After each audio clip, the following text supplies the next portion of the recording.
மர கொஞ்சம் கிளம்புற சின்ன மீன்லாம் அள்ளி போடு. சின்ன மீன் அழுத்து போடுறா. கிளம்புற கொஞ்சம் சும்மா கொதிக்க ஒதுக்கி வைப்பா. சும்மா ஒரு மாங்காய் எடுத்து போட்டு மாங்காய் ரேட்டு 50 ரூபாய். பாடு இல்லப்பா. வணக்கம் மக்களே, மக்கள் மீனவன் எப்படிலாம் எல்லாரும் எப்படி இருக்கீங்க? எல்லோரும் நல்லா இருக்கீங்க நம்புகிறேன். இந்த வீடியோ பார்க்குற அனைவருமே ஸ்கிப் பண்ணால் பாருங்கள். வீடியோ பயனுள்ள தகவலாக இருக்குதுன்னு நினைக்கிறேன். இந்த மாதிரி வீடியோ நீங்கள் எந்த காணொலியும் பார்த்துருக்க முடியாது. கண்டிப்பாக நம்ம சேனலில் போடுறோம். இந்த பாருங்கள், உயிரோட மீன் எப்படி வலையில் துள்ளி விளையாடுது பாருங்கள் மக்களே. நம்ம அதாவது அடி எங்கள் ஊர் கடற்கரையில் அடி வலை இழுத்தாங்க. அடி வலைனா ஒரு 6-7 பேர் சேர்ந்த ஒரு குழுவாக இருந்து அப்படியே மீனை பார்த்து வளைஞ்சு மீனை பிடிக்கிறது. இந்த பாருங்கள் எவ்வளோ துள்ளிக்கிட்டு இருக்குது பாருங்கள். உயிரோட எல்லா மீன்களுமே அவ்வளோ ஃப்ரெஷ்ஷாக கிடக்கு. பார்க்கவே அவ்வளோ அருமையாக இருந்துச்சு. அந்த கடற்கரை இழுக்கும்போது எல்லாருமே வந்து வாங்கினாங்க. எனக்கு 50க்கு தாங்க, 100 தாங்க அப்படின்ட்டு நானுமே அந்த மீனை வாங்கிட்டு போய் சமைச்சு சாப்பிட்டேங்க. வேறு சேனலை புதுசாக பார்க்குற நண்பர்கள் அனைவருமே நம்மளுடைய சேனலை சப்ஸ்கிரைப் பண்ணி வச்சுக்கோங்க. அப்போ தான் நல்ல வீடியோக்கள், இந்த மாதிரி சுவாரஸ்யமான வீடியோக்கள் நம்மளுடைய டெய்லி அப்லோட் பண்ணிக்கிட்டு இருப்போம். அதாவது 6 பேர் சேர்ந்த குழு அந்த வளைஞ்சி, அதாவது இந்த என்ன ஊருன்னு கேட்டேன். அதாவது மல்லிப்பட்டினத்துலேருந்து நான் வரேன் தம்பி, அதாவது நாங்கள் சீசனுக்கு தான் வருவோம் அப்படின்னு சொன்னாப்புல. பார்க்கையில் அவ்வளோ ஃப்ரெஷ்ஷாக துள்ளிக்கிட்டு இருந்த மீன்களை எல்லாமே பிடிச்சிட்டாங்க. பிடிச்சி ஃப்ரெஷ்ஷாக இந்த மாதிரி மீன்கள்லாம் சாப்பிட்றீங்களா நண்பர்களே? நீங்கள் இந்த மாதிரி ஃப்ரெஷ்ஷாக உயிரோட மீன் சாப்பிட்டீங்கன்னா கண்டிப்பாக கமெண்ட் பாக்ஸில் கமெண்டை ஒன்று தட்டி விடுங்க. அப்படியே மறந்துடாமல் நம்ம சேனலுக்கு ஒரு லைக்கை ஒன்று தட்டி விடுங்க நண்பர்களே. அப்போ தான் நான் வீடியோ போடுறதுக்கு எங்களுக்கு ரொம்ப மோட்டிவேஷனாக இருக்கேன். இந்த பாருங்கள், இதுதான் அடிவலைன்னு சொல்கிறாங்க. அடிவலைனா ஒரு 4-3 வலையை சேர்ந்து அப்படியே சுருக்கு முடி மாதிரி வச்சு இழுக்கிறாங்க பாருங்கள். இதுதான் இந்த பாருங்கள், நல்லா தெரியுது பாருங்கள். 4-5 பேர் நிற்கிண்டு மீனை பூரா கழிச்சிக்கிட்டு இருக்காங்க.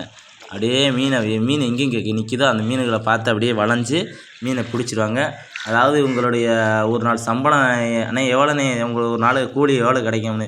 தம்பி நமக்கு மீன் அதிகப்பட்டுச்சுன்னா ஒரு நாளைக்கு 700 800 கிடைக்கும் தம்பி. மீன்கள் ஒன்றும் பாடு இல்லைன்னா, அதாவது அதிகமான மீன்கள் நம்ம வலையில் சிக்கலைன்னா ஒரு நாளைக்கு 300 கிடைக்கும், 200 கிடைக்கும் அப்படின்னு சொன்னாங்க. பார்க்கவே ரொம்ப இதாக இருந்துச்சுங்க. அதாவது மீனவர்களின் ஒரு நிலைமையை பார்த்திங்களா, எவ்வளோ கஷ்டப்பட்டு பிடிச்சி மீன் கரை கொண்டு வந்ததுக்கப்புறம் மீன்களோட ரேட்டு ஒவ்வொரு நாளும் ஒவ்வொரு ரேட்டாக இருக்கும். அதாவது ஒரு நாள் கூட ஒரு நாள் குறையும். இந்த அடிவலை மீனை பிடிச்சி நம்மளுடைய ஆட்டோவில் தான் ஏற்றிட்டு போனால் நம்மளுக்கு கால் பண்ணாங்க. தம்பி எங்கே இருக்கீங்க, வாங்க தம்பி, நம்மளோட மீன் இருக்குது, கொண்டே தொண்டி மீன் மார்க்கெட்டில் கொண்டே கொடுக்கணும் தம்பி அப்படின்னு கால் பண்ணாப்புல. ஆனால் இந்த வரேனே உடனே வரேனே அப்படின்னு சொல்லிட்டு போய் பார்த்தேன். அப்போ தான் உயிருடன் மீன் பிடிச்சிக்கிட்டு இருந்தாங்க. பார்க்கவே அவ்வளோ அழகாக இருந்துச்சு. அப்படியே மீனை ஒன்று மாட்டில் ஏற்றி தொண்டி மீன் மார்க்கெட்டுக்கு கொண்டு போயிட்டாங்க. அங்கே கொண்டு போனோன்னா கொட்டினோடனே உடனே மீன் மார்க்கெட்டில் வாங்கிட்டாங்க. இங்கே பாருங்கள் பாலை மீன். ஆனால் அந்த பாலை மீன் ரசம் வச்சு அப்படியே பொரித்து சாப்பிட்டா அப்படியே நெய் மீன் மாதிரி இருக்குங்க. வேறு லெவலில் இருக்கும். இந்த பாருங்கள், அந்த வலையெல்லாம் எப்படி கழிக்கிறாங்க பாருங்கள். இது 6-5 பேர் சேர்ந்து அப்படியே கழிச்சிட்டே வருவாங்க. இந்த வலை தான் அந்த மீனை பிடிக்கிற வலை. எவ்வளோ கஷ்டப்பட்டு பிடிக்கிட்டு வராங்க பாருங்கள். இதுதான் இந்த என்ன எப்படி மீன். அப்புறம் மீன்களெல்லாம் நான் கழிச்சு கொண்டு போய் தொண்டி மீன் வரல கொண்டு போய் கொடுத்தாச்சு. ஆனால் ஒவ்வொரு ஆளுக்கு, அதாவது மொத்தம் 8 பேர் வந்தாங்க. 8 பேருக்கு பங்கு எவ்வளோனே கிடச்சிச்சு அப்படின்னு கேட்டேன். தம்பி ஒரு ஆளுக்கு 400 தான்டா கிடச்சிச்சு அப்படின்னு சொல்லிட்டு போனாப்புல. பார்க்கவே ரொம்ப கஷ்டமாக இருந்துச்சு. நானும் ஆட்டோ வாடகை கொஞ்சம் கம்மியாக வாங்கிக்கிட்டு நானும் அப்படியே வந்துட்டேங்க. இப்படி நிறையா வந்துட்டேன். இந்த பாருங்கள் எவ்வளோ மீன்கள் அப்படியே துள்ளிக்கிட்டு கிடக்கு பாருங்கள். அப்படியே அந்த மீன் அப்படியே அடிவலையில் பிடிச்சிட்டு வந்து கரையை கொட்டுறதும் நம்ம எடுத்துருக்கோம். ஃபுல்லாக வீடியோ பார்க்குற அனைவருமே ஸ்கிப் பண்ணால் பாருங்கள். அப்போ தான் எப்படி பிடிச்சிட்டு வந்து கரையை பிடிக்கிறாங்கன்னு பார்க்கலாம். எப்படி தண்ணிக்குள்ளே போய் எப்படி பிடிக்கிறாங்கன்னு அந்த வீடியோ அந்த இதுவும் நம்ம எடுத்திருக்கோம். இந்த மாதிரி, அதாவது இந்த மாதிரி நீங்கள் வலைகள் பார்த்துருந்தா கண்டிப்பாக கமெண்ட் பாக்ஸில் கமெண்டை போட்டு விடுங்க நண்பர்களே.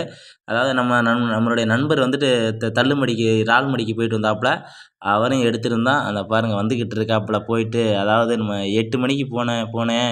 இப்போ அந்த ஒன்றும் பாடுகள் சரியில்லை, ஒன்றும் மீன் அந்தளவுக்கு இல்லை. மொத்தம் இறால் 3 கிலோ தான் பட்டுச்சு. அப்புறம் நண்டு இறால் மொத்தமே ஒரு 1000 ரூபா 1500 தான் போகும் தம்பி அப்படின்னு சொன்னாப்புல. கடல் முழுவதும் ஒரு நாள் பூரா கஷ்டப்பட்டு இப்போ ஒரு நாள் 2 சம்பளமே எடுக்க முடியல.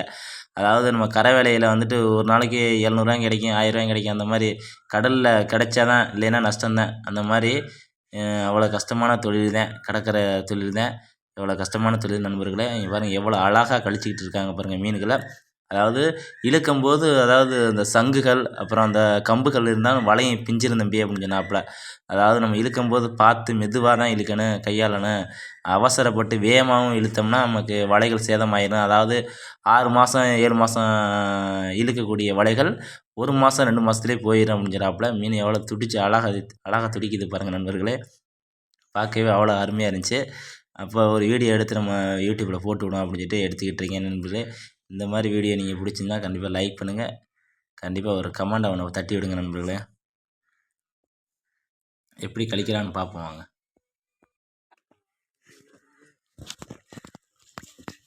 போன வீட்டு வேலை தான் பார்த்துக்கிட்டே இருப்பான். இந்த வேலை தான் இந்த வேலை வீட்டில் அவ்வளோ வேலை இருக்கு. இவ்வளோ வேலை கூட்டி இருக்குல்ல பங்க. அது கொத்தனார் வீட்டு வேலை ஆக்க முடியாது. என்னண்ணா இது வேலைக்குங்களா?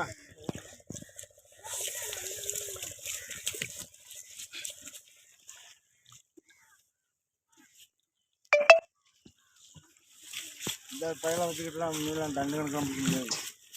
ஆனால் பட்டுச்சுன மீன் இந்த மீன் இல்லையே.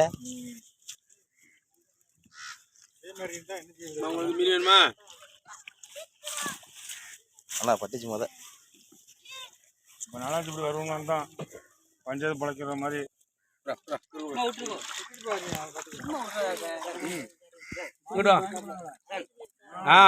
புத்தக மீன் தானே?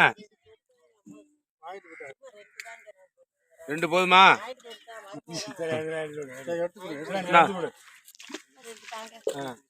நீங்க தானே 2 கேட்டியா?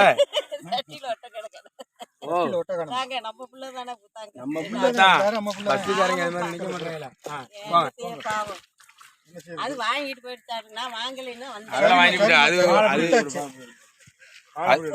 முறை கொஞ்சம் கல் முறை கொஞ்சம் சின்ன மீன்லாம் அள்ளி போடுறேன். சின்ன மீன் அழுத்து போடுறா. கிளம்புற கொஞ்சம் சும்மா கொதிக்க போடுறோம். கொதிக்க வைப்ப சும்மா ஒரு மாங்காய் எடுத்து போட்டு.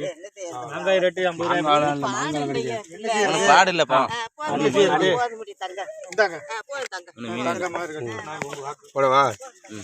நான் பாரு அடி போடுங்க, அவர் ஃபோட்டோ போட்டு. ஆமாம் ஆமாம் இந்தா அவனை மல்லாக்கு படிக்கிறேன். மல்லாக்கு போட்டு அடிக்க இவனை இப்போ யூடியூப்பில் போடுங்கிறான். மூஞ்சியே தெரியல எப்படி அடுக்கு முத்த அடுக்கு நண்டு வேறையா? அழைச்சிக்கோமா? வர்றாப்லையா? அவர் வர்றாப்லையா? சொல்லியிருக்கேன். மதுரைக்கா? மதுரைக்கு நல்லா இருக்குதா? அருமையான